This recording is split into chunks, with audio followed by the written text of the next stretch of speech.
Moi, mes enfants auront le droit d'avoir raison.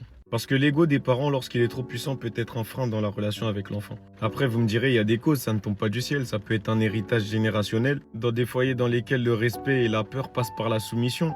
Et que la reconnaissance de ses torts dans le rôle de parent peut être perçue comme de la faiblesse. Il y a donc cette peur de perdre l'autorité. Parfois même, ils en viennent à projeter leur identité sur toi. Ils défendent leur propre image à travers celle de leurs enfants. Ou des fois, ils ont tout simplement du mal à accepter ou gérer leur vulnérabilité. Ils n'ont pas appris à exprimer leurs regrets ou à s'excuser. Donc reconnaître ses torts face à son enfant, ça peut leur procurer un sentiment de honte profond. Sauf que ça peut toucher la confiance en soi de l'enfant. Ça peut lui aussi le mettre dans ce même schéma de confusion émotionnelle. Et c'est pas facile de vivre dans ce modèle relationnel toxique, de dominant et dominé. Il devrait même pas y avoir cette logique entre parent et enfant. Être le parent, oui, c'est réprimander, mais c'est aussi être l'allié.